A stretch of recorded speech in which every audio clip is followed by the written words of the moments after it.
होगा, क्योंकि प्रेशर लेकर तुम कभी भी फ्रंट लाइन में खड़े नहीं रह सकते। वैसे रोज ने उसे परमिशन दे दी थी कि वो किंगडम के अंदर भी जा सकता है, लेकिन उसे अपने कंधे पर हमेशा ब्लोरेंस को उठाकर रखना होगा। ओसातो इसके लिए तैयार था। वो तुरंत ही अपना वेट बढ़ाने वाला वेस्ट पहनकर उधर किंगडम की तरफ चला जाता है। अब वहाँ जाते वक्त लोग उसे देखकर हैरान थे, क्योंकि उन्होंने पहली बार किसी ह्यूमन को एक बेर को उठाकर भागते हुए देखा है। पर वो जानते थे कि असल में ओसातो रेक्सिस कोड का मेंबर है, इस वजह से वो ओसातो से डर नहीं रहे थे। अब ओसातो इसी तरह से दौड़ते हुए जा रहा था, तभी ब्लोरेंस को किसी चीज की स्मेल आती है। वो ओसातो से वहाँ जाने के लिए कहता है। ओसातो बात मानकर उसके साथ वहाँ चला जाता है। वहाँ जाने के बाद हमें पता चलता है कि एक लेडी फ्रूट सेल कर रही थी और ये खुशबू उसी फ्रूट की थी। ओसातो वहाँ पर आकर देखता है कि सच में वो फ्रूट बहुत ही अच्छे दिख रहे थे, मगर ओसातो के पास अभी बिल्कुल भी पैसे नहीं थे। वैसे ओसातो पूछता है कि मेरे पास पैसे नहीं है, मैं बाद में आकर इसे खरीद लूंगा, लेकिन क्या आप मुझे इस फ्रूट का नाम बता सकती हो? इस पर वो लेडी बताती है कि उनके किंगडम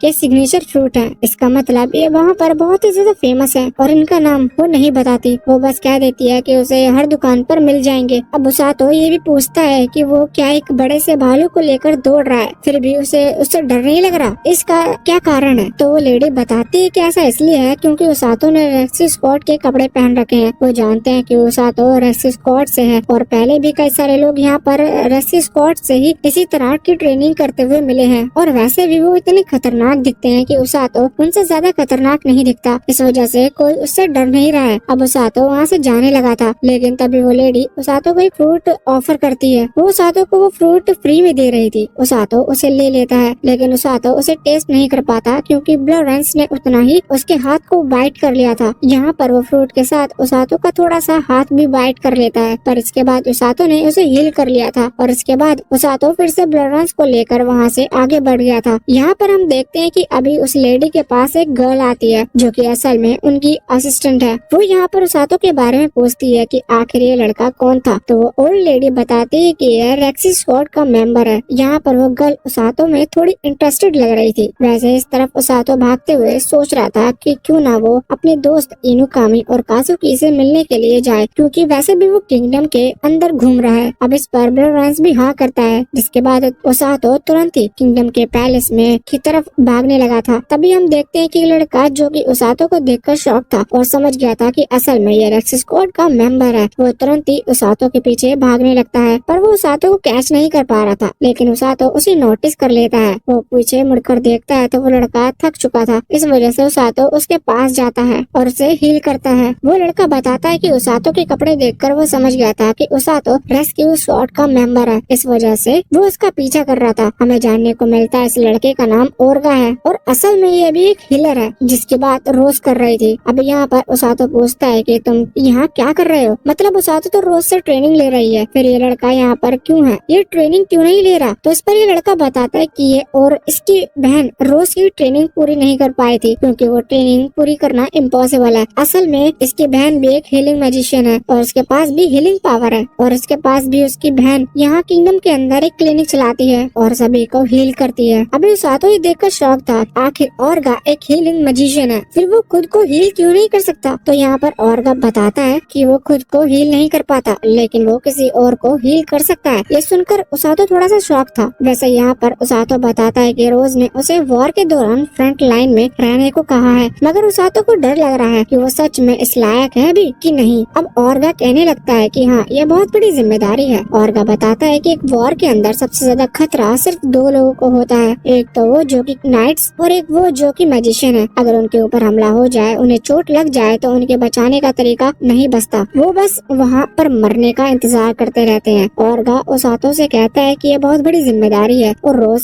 अच्छी तरह से जानती है कि वो क्या कर रही है। उसने तुम्हें जिम्मेदारी दी है, इसका मतलब वो तुम्हें इस लायक मानती है कि तुम इतने प्रेशर को हैंडल कर सकते हो। साथ ही नाइट और मैजिशियन की बात सुनकर ओसातो को अभी काजुकी और इनुकामी की याद आती है। वो सोचता है कि शायद उन दोनों को भी वहाँ फ्रंट लाइन में रहने को कहा होगा। वैसे अब ओरगा कहता है कि मुझे चलना चाहिए, वरना मेरी बहन मुझे पर गुस्सा करेगी। असल में अभी उसे क्लिनिक जाना था। ओसातो भी वापस से ब्लोरेंस को लेकर वहाँ से ट्रेनिंग के लिए निकल रहा था, मतलब वहाँ पैलेस जाने के लिए। लेकिन यहाँ पर ओरगा कहता है कि देखो, मैं जानता हूँ कि रोज की ट्रेनिंग कराने का तरीका थोड़ा सा खतरनाक है और बहुत ही डरावना भी है, पर तुम उसे गलत मत समझना, वो ऐसा तुम्हारे अच्छे के लिए कर रही है। इसके बाद अब ओसातो वहाँ से चला गया था। तभी हम देखते हैं कि ओर्गा की सिस्टर वहाँ पर आती है। वो ओर्गा पर गुस्सा हो रही थी कि आखिर वो क्या कर रहा है, जिस पर ओर्गा बताता है कि आज वो एक बंदे से मिला है और अगर शायद वो उससे मिलती तो वो बहुत ही ज्यादा खुश होती। अब हम देखते हैं कि उसातो वहाँ पैलेस के अंदर पहुँच चुका था। यहाँ पर आने के बाद उसातो अभी सोच रहा था कि शायद वो लोग ब्लोरेंस को उनके साथ नहीं जाने देंगे क्योंकि वो एक मॉन्स्टर एनिमल है। पर तभी वहाँ पर जो गार्ड था वो कहता है कि किंग ऑलरेडी उन्हें परमिशन दे चुके हैं कि उसातो उस बियर को भी वहाँ अंदर ले जा सकता है। अब उसातो वहाँ अंदर आ जाता है। अंदर आने के बाद वो देखता है कि इनुकामी इस वक्त ट्रेनिंग कर रही है। वैसे वहाँ पर काजुकी भी नहीं दिख रहा था। अब इनुकामी उसातो को देखती है तो वो ट्रेनिंग रोक कर उसातो के पास आ जाती है। यहाँ पर उसातो उससे पूछता है कि कहीं मैंने तुम्हें डिस्टर्ब तो नहीं कर दिया, लेकिन इनुकामी का ध्यान इस वक्त ब्लोरेंस के ऊपर था। उसे वो एनिमल यानी कि बियर खतरनाक नहीं बल्कि बहुत ही ज्यादा क्यूट लग रहा था। वो कहती है कि क्या वो इसे टच कर सकती है, जिस पर उसातो कहता है कि हाँ तुम इसे टच कर सकती हो और अगर ये तुम्हें बाइट कर भी लेगा तो मैं तुम्हें हील कर दूंगा। अब ऐसा ही होता है क्योंकि ब्लोरेंस ने यहाँ पर इनुकामी को बाइट कर लिया था पर उसातो उसे हील कर देता है। इनुकामी तो ये चीज देखकर बहुत ही ज्यादा खुश थी। वैसे उसातो यहाँ पर काजुकी के बारे में भी पूछता है, जिस पर इनुकामी बताते है कि वो इस वक्त जंगल की तरफ गया है एक्सपीरियंस गेन करने के लिए और वो सिजिलस के साथ वहाँ पर गया हुआ है। उसातो समझ गया था कि ये सभी लोग अपनी ट्रेनिंग में लगे हुए हैं, इस वजह से उसातो को फिर से लग जाना चाहिए ट्रेनिंग पर। तो वो तुरंत ही ब्लोरेंस को उठाकर और वहाँ से भागना शुरू कर देता है। अब यहाँ से वो वापस अपने घर पहुँच चुका था। रात भी हो चुकी थी। वो जाकर रोज से मिलता है। वो रोज से कहता है कि जब तुमने मुझसे पहली बार कहा था कि मैं वहाँ फ्रंट लाइन में खड़ा रहूंगा तो मुझे बहुत ही डर लग रहा था और मैं इतना ज्यादा डर गया था कि मेरे मन में आ रहा था कि मैं यहाँ से कहीं भाग जाऊँ। पर उसातो बताता है कि अब उसका वो डर निकल चुका है क्योंकि उससे ज्यादा डरावना तो ये है कि वो उस वॉर में अपने दोस्तों को भी खो सकता है। उसातो कहता है कि मैं पूरी तरह से तैयार हूँ फ्रंट लाइन में खड़ा होने के लिए। ये सुनकर रोज इम्प्रेस होती है और कहती है कि एक रेक्सिस वुड मेंबर बनने के लिए इस तरह का मोटिवेशन होना जरूरी है। अब वो वापस से चला गया था और सो गया था। अगले दिन जब उसकी नींद खुलती है तो वहाँ पर उसके ऊपर रोज एक बैग पटक देती है और कहती है कि तुम्हें जल्द से जल्द मिशन के लिए निकलना चाहिए। उसातो को समझ तो नहीं आया था पर वो बताती है कि असल में किंग ने उसे एक मिशन के लिए चुना है जो कि इनुकामी का मिशन है और उसातो उसकी मदद करने के लिए वहाँ पर जाएगा।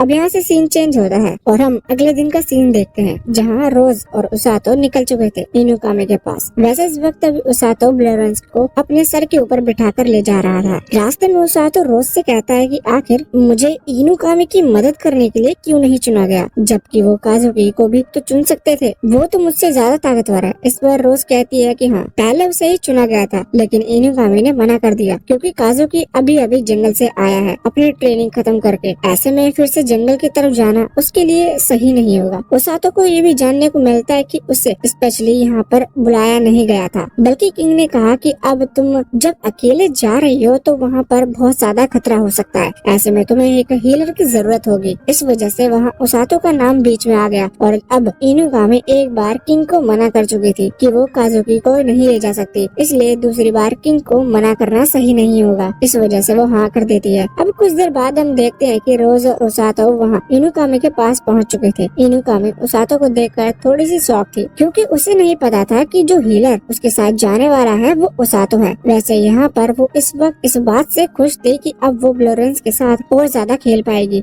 वैसे ब्लोरेंस को यहाँ पर लेकर आने का कारण सिर्फ यही है कि वो घर पर सबके हाथ बाइट करता रहता था, इस वजह से उसातो को ना चाहते हुए उसे उठाकर लेकर आना पड़ा। वैसे अब इनुकामी उसातो को अपनी टीम से मिलाती है जहाँ पर एक नाइट है जिसका नाम ओरेकू है और एक मेज है जिसका नाम ओरिन है। उसातो को याद आता है कि वो ओरेकू से पहले भी मिल चुका है क्योंकि वो जब सुबह सुबह मॉर्निंग रनिंग के लिए आता है तब ओरेकू कासल के गेट पर गार्ड करता है। वैसे यहाँ पर रोज भी इनुकामी से कह रही थी कि तुम्हें वहाँ थोड़ा सा संभल कर रहना होगा। उसातो अभी इतना ज्यादा अच्छे से मैजिक एबिलिटी को नहीं सीखा है कि वो किसी को डेथ से जिंदा कर सके या फिर पूरी तरह से हील कर सके। पॉइजन की भी एक लिमिट है, उसातो उससे ज्यादा पॉइजन को हील नहीं कर सकता क्योंकि अभी अभी उसातो ने यहाँ पर रोज से ट्रेनिंग लेना शुरू किया है। इनुकामी कहती है कि हाँ मैं इस बात का ध्यान रखूंगी। इसके बाद रोज वहाँ से चली जाती है। अभी इनुकामी कह रही थी कि ये सच में थोड़ी स्ट्रिक्ट है लेकिन मैं जानती हूँ कि ये बहुत ही पावरफुल है। वैसे इसके बाद अब उन्हें वहाँ से आगे बढ़ना था। तभी सीन चेंज होता है और हम काजुकी को देखते हैं। वो जंगल से ट्रेनिंग के बाद वापस किंगडम में लौट चुका है और अभी वो ट्रेनिंग कर रहा है। ये देखते हुए प्रिंसेस सेलिया उसके पास आती है और उससे कहने लगती है कि उसे इतना ज्यादा हार्ड ट्रेनिंग करनी नहीं चाहिए, इससे उसकी बॉडी पर भी असर पड़ेगा। जाएगा। वैसे प्रिंसेस सीलिया असल में काजुकी को पसंद करने लगी है, लेकिन काजुकी कहता है कि नहीं, अगर वो सच में डीमन से लड़ने चाहता